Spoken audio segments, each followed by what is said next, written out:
Fala galera, tudo bem? Está começando mais um episódio do seu podcast Reclamão com Vini Santos.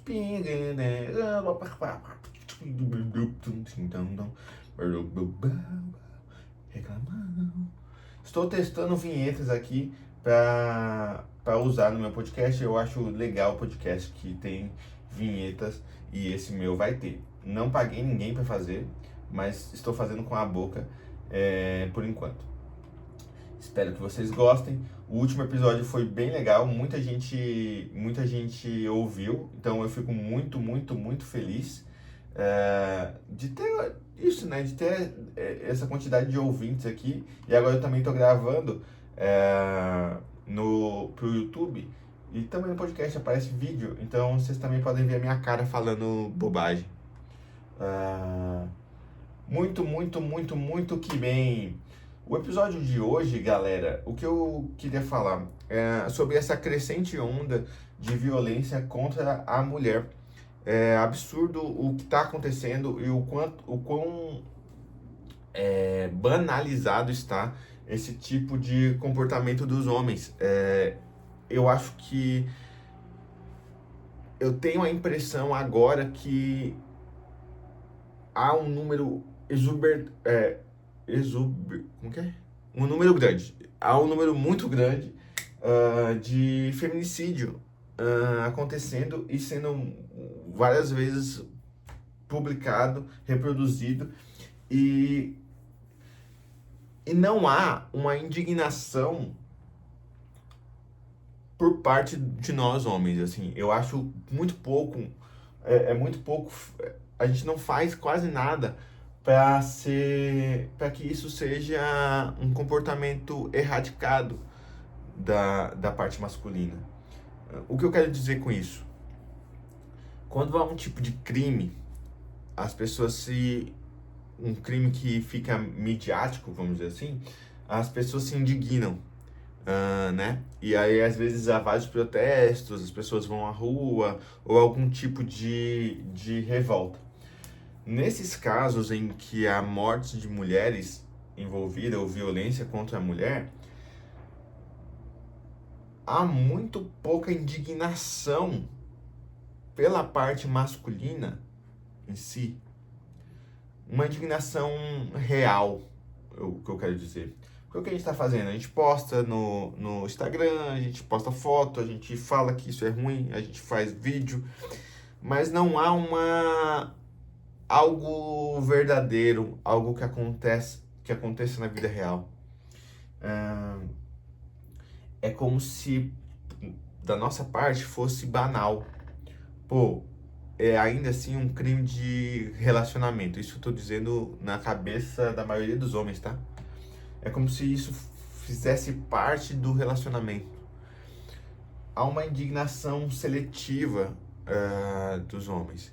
Porque quem talvez fique realmente furioso com isso, os familiares os familiares da vítima, um pai, um irmão, um amigo, mas os outros homens ao redor não há esse tipo de indignação.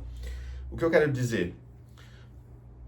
Eu vi hoje um vídeo sobre o acusado, tá? Vou dizer o suspeito, porque eu posso ser juridicamente chamado aqui por conta disso, né? Das palavras que eu uso, mas o suspeito de assassinar uma policial, ele também é policial, e que ele foi recebido na delegacia onde ele ia ser preso sem algemas. Ele foi andando na delegacia e ele foi abraçado por um outro amigo.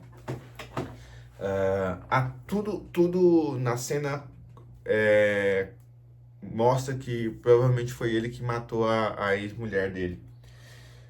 E ainda assim, um cara que conhece ele, que deve ser amigo dele, o abraçou como se fosse algo de tipo, poxa, você cometeu um vacilo, mas isso acontece. Porque ainda assim, isso é um pensamento do homem, tá? Há ainda assim um negócio de tipo, pô, relacionamento é complicado. A mulher dele também não dava muito, era muito difícil. é isso. É como se o comportamento dela fosse suficiente para que o cara tirasse a vida dela.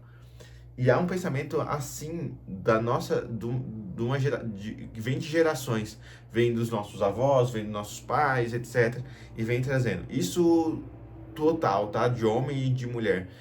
Eu comecei a relembrar algumas coisas que aconteceram na minha família, e aí eu queria expor isso e para vocês entenderem mais ou menos um pouco sobre a questão geracional e como a gente é criado assim, e aí depois a gente precisa rever isso. Eu não tenho um relacionamento muito bom com o meu avô. Ele, dos meus avós, ele é o único vivo. Ele tá com 95 anos. Meu avô tá com 95 anos. E eu nunca tive uma relação muito próxima com ele, porque ele era como se fosse um forasteiro que eu via chegar em casa, mas que não conversava muito. Meu avô nunca foi um cara familiar. Ele nunca sentou na mesa para almoçar com a gente, nunca sentou na mesa para jantar, não era de falar coisas, tipo, dar dicas ou ideias ou conselhos. Ah, então eu sempre o via meio que até com um pouco de medo. Quando eu era criança, eu tinha um pouco de medo. Meu avô é uma figura muito peculiar, assim.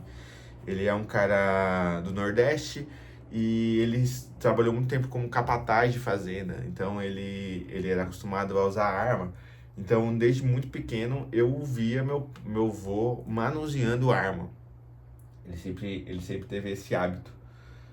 E na família era normal isso. E ele sempre vinha com umas bolsas de couro, com muita sacola, vinha com uns caranguejos, vinha com uns alimentos, assim. Meu avô sempre foi muito meio peculiar, assim. Eu nunca tive muito contato com ele. Sempre tive muito contato com a minha avó, mulher dele. Minha avó que cuidou de mim, assim, quando meus pais trabalhavam os dois, eu ficava com a minha avó. Então eu tive um contato muito achegado com a minha avó. Minha avó morreu muito cedo, com 63 anos, se eu não me engano. Não sou muito bom de idade, mas foi na faixa dos 60 anos. Eu devia ter uns 12 anos, 11, 12 anos, quando a minha avó morreu. Ah, e então eu e aí, o meu avô, ele nunca teve uma relação próxima com minha avó. Meu avô sempre foi aquele estilo de cara que é, tipo, coronel. Então, ele sentava na mesa antes, a minha avó servia o almoço dele e ele comia, ia descansar enquanto a família comia. Ele era assim, minha avó era como se fosse uma servente dele.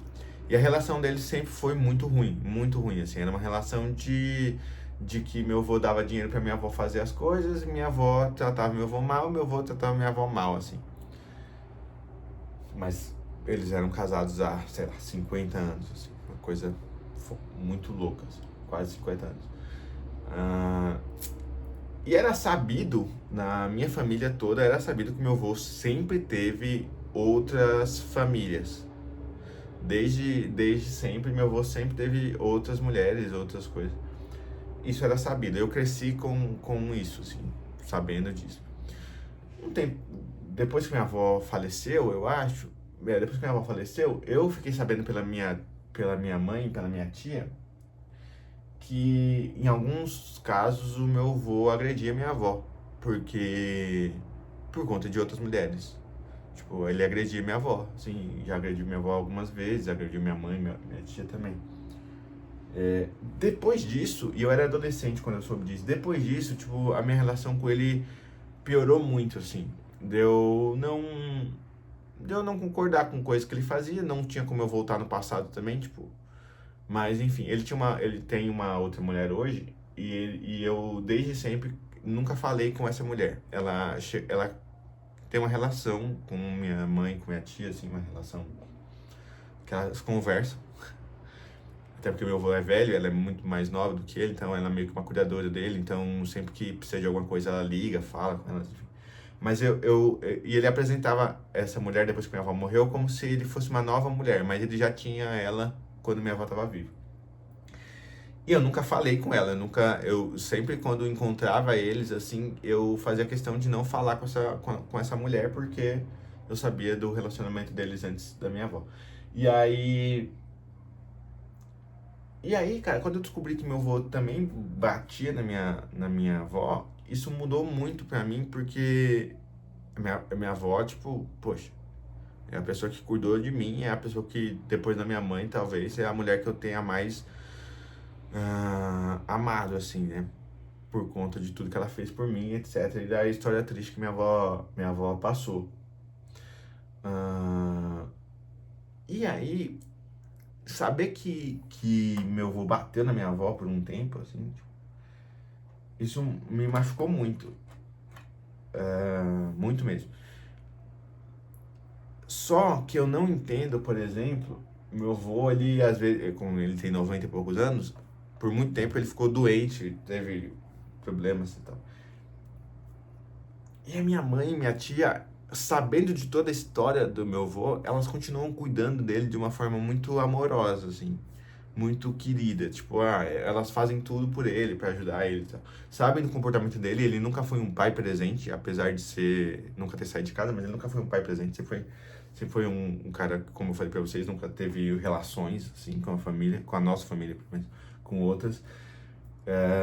Com outras ele teve, com outras famílias, mas com a nossa ele nunca teve uma relação muito, muito próxima. E aí minha mãe e minha tia, elas tratam muito bem o meu avô, assim.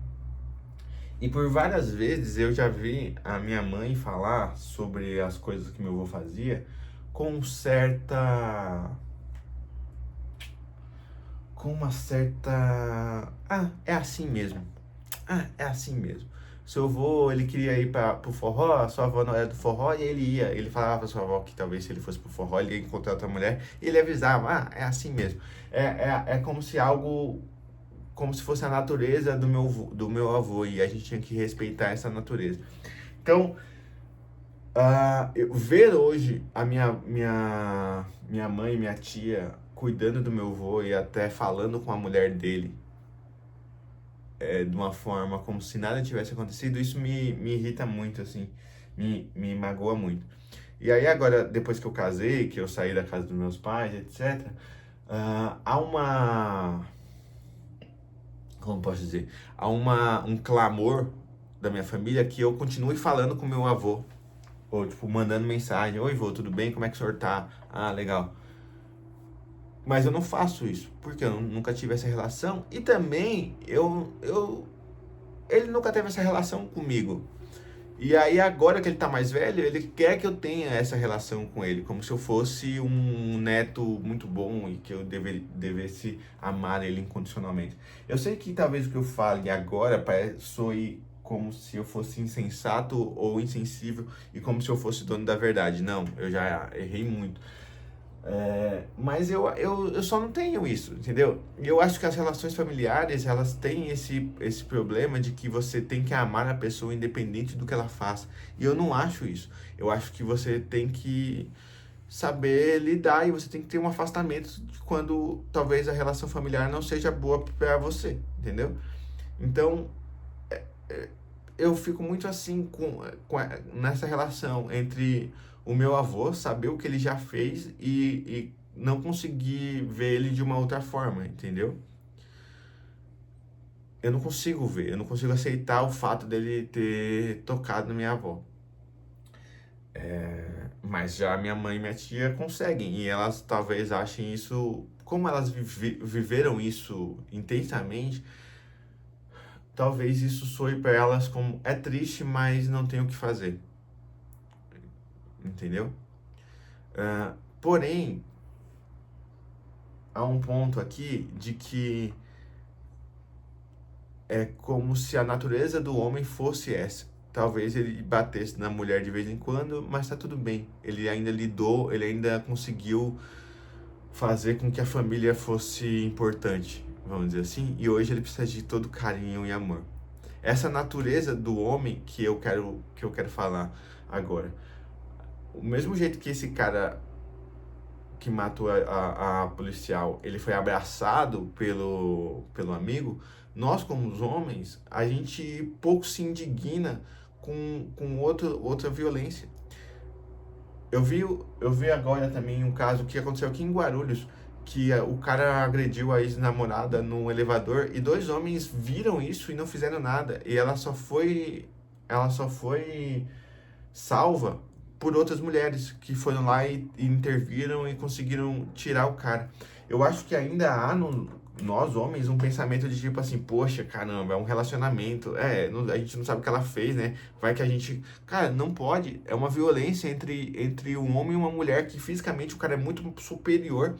Se fosse um homem batendo numa criança, a gente interferiria. Mas como é um homem batendo numa mulher, a gente tem esse pensamento de que, tudo bem, é um relacionamento. E não tá tudo bem. Não é tudo bem. O que eu tô falando agora também não é que eu não tô me livrando da culpa, tá? É porque vendo de fora, a gente se indigna cada vez mais. Tipo assim, meu Deus, como é que não fizeram nada? Mas no ambiente, a gente não sabe a reação. Mas a reação deveria ser, isso tá errado. Isso a gente não pode deixar que isso aconteça. Mas ainda assim há em muitos dos homens uma naturalidade na violência contra a mulher. É isso que eu quero dizer. Há uma naturalidade contra a violência. Sabe assim? É como se atitudes dela justificassem o que ela está passando. E é algo meio que meio que histórico. É algo que vem do passado isso. A gente encara isso como normal, porque foi assim há muito tempo. E é como se tivesse no nosso DNA isso de que, tipo, pô, tá tudo bem, é normal. E não é normal. Não é normal. A gente relativiza muito isso. A gente relativiza muito essa violência. E a gente relativiza jovens terem esse mesmo tipo de comportamento com as suas namoradas, sabe? Quantas vezes a gente vai num lugar e a gente vê um cara sendo escroto com uma mulher, tratando ela mal, e a gente não faz absolutamente nada. Não há uma violência explícita, não há uma violência física, mas há uma violência ali muitas vezes psicológica acontecendo. E a gente absolutamente não faz nada porque é um relacionamento. É como se a violência fizesse parte daquele casal e a gente não pudesse intervir. É o ditado, né? Em briga de mãe de mulher, ninguém mete colher. É meio que isso, é como se, pô, vamos deixar quieto. Enquanto a mulher, sabendo do que pode acontecer, a mulher não. A mulher já tem um pensamento de tipo assim, não, a gente vai intervir, a gente vai fazer alguma coisa porque essa mulher pode morrer daqui a pouco. A gente, como homem, muitas vezes não tem esse tipo de pensamento e não tem esse tipo de comportamento. Tanto é que no nosso setor jurídico, quando uma mulher fala que um homem agrediu ela, o que eles fazem? Fazem medidas protetivas para essa mulher que não adianta de absolutamente nada, porque a medida protetiva ela não vai fazer nada se o cara quiser assassinar uma mulher. Ela não vai fazer nada, ela só é um papel que facilmente pode ser rasgado. O que eu tô tentando dizer é, vamos tentar parar de naturalizar esse tipo de violência, porque o que está acontecendo é uma crescente onda de homens que odeiam mulheres e deixam explícito isso, esse discurso de ódio a mulheres, esse discurso que mulheres não prestam, está crescente em adolescentes e em adultos, homens adultos que já viveram o suficiente, eles ainda continuam tratando mulheres como lixo e deixam isso claro. Então, ao invés de se indignar com isso, a gente está aumentando significativamente o ódio contra as mulheres. Isso é absurdo. Eu sei que quando eu falo isso, falando isso, me soa parecendo que eu sou um esquerdomacho que tô querendo lacrar e tô querendo falar, porque ele quer ganhar seguidores. Não, não é isso. É porque realmente eu me sinto até alheio a essas coisas, porque eu vejo uma violência, comento com a Fernanda, mas ao mesmo tempo a mim não me impacta tanto. É isso que eu tô dizendo, sabe? Não há um impacto relevante sobre as coisas, entendeu? Não há esse tipo de impacto. E eu fico pensando, tipo, se eu soubesse que um amigo meu ou um cara que eu conheço bate na mulher, o que eu faria? Sabe? Eu denunciaria esse cara, eu chegaria nele e falava de boa, perguntaria o que tá acontecendo. Sabe assim, eu não sei o que fazer. Não há um modelo, não há um padrão de defesa contra a mulher. A gente não sabe o que fazer, a gente só fica tipo, poxa, vamos ver o que tá acontecendo. como se houvesse algum tipo de justificativa para aquilo.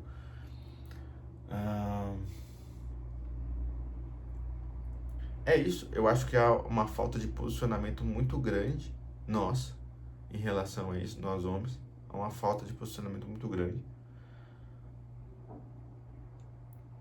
Eu acho que nos casos de violência física, psicológica contra a mulher, esses caras deveriam apanhar muito, assim, eu acho. Eu acho que isso não se, para casos que já aconteceram, isso não se reeduca. Eu acho que eles vão continuar a acontecer porque o cara se sente dono da mulher. Esse é um problema muito grande. Eu acho que os homens, em geral, a gente se preocupa muito com o que os outros homens vão pensar da gente. Então, provavelmente, esses casos que acontecem é quando a mulher tenta largar o homem e o homem não aceita. Mas não é que ele não aceita porque ele ama demais a mulher e ele quer que ela continue com ele. É porque ele tá com medo de achar, ele tá com medo de pensar o que outros caras pensariam dele, assim, sabe? Ele tá com medo da opinião de outros caras, assim. Poxa, a mulher te largou, cara. Ixi, foi com outro cara. Ele tem medo disso. E aí ele comete esse tipo de violência. Na verdade, o homem ele só se preocupa com outro homem. A maioria desses caras que agridem mulheres, eles gostam deles mesmo. Eles gostam de ser bajulados. É sempre isso que acontece. O homem, ele gosta de ser bajulado. Ele bajula a mulher no começo do relacionamento, ele trata ela muito bem para depois ele ser bajulado. Para depois ele cobrar um pedágio da mulher. Pô, você tá se vestindo assim pra quem? Você, você vai estudar? Por que você vai estudar? Por que você vai fazer uma faculdade? Por que você vai fazer outros cursos? Não precisa. Por quê? Por quê? Porque no fundo ele tem medo de ser trocado e ser mal visto por outros caras. É basicamente isso. Então, se você vê que, tipo, poxa, o cara que você tá te privando de algo, vai embora. Tipo, vai embora, assim, sabe? Tipo, de qualquer coisa, mínima coisa, assim, sabe? Estudo, se você quer fazer algo, se você tem um sonho de fazer algo e o cara não deixa, pô, isso é chato. Por que o cara tá tão preocupado com que você não estude, por exemplo? Que você não faça uma faculdade, que você não faça um curso técnico, que você não tenha uma vida? É porque ele enxerga a mulher como se ela fosse provedora só, e como se ela fosse só uma ajudadora dele. Isso é ensinado em muitas religiões, inclusive, que a mulher seja ajudadora do homem. Isso é ensinado muito, assim, muito nas igrejas, muito. Que você seja a ajudadora do homem, a conselheira, né? Que o homem é o cabeça da relação. Então a mulher, ela só serve para ser mãe, entendeu? E não. Eu demorei muito para entender porque minha mãe, ela não era minha mãe antes de eu nascer. Ela era uma mulher que tinha desejos, vontades e depois que eu nasci, talvez ela foi privada disso tudo para cuidar de mim. Tudo bem, e tem mulheres pô, beleza, querem ser mãe, têm sonho de ser mãe, etc. E tá tudo bem com isso. Mas tem outras que não, que tem vontades, tem desejos. E quando um cara te priva desses desejos, isso é um mau sinal. Porque se você luta contra isso, talvez você esteja lutando contra, você está lutando contra ele. E ele entende isso, que é uma luta contra ele. E aí ele possa acabar agredindo, sei lá. Não sei muito mais o que eu tenho para falar sobre isso. Eu não sou tão bom com as palavras assim, mas espero que eu tenha conseguido falar algo que seja bom, tá? Eu tenho uma preocupação muito grande de não falar só imbecilidades, assim.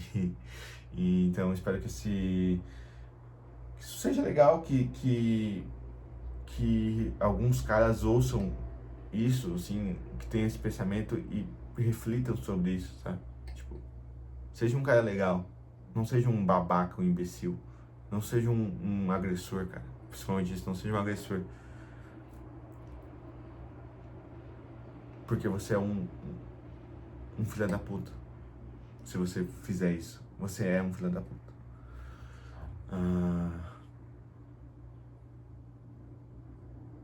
É isso.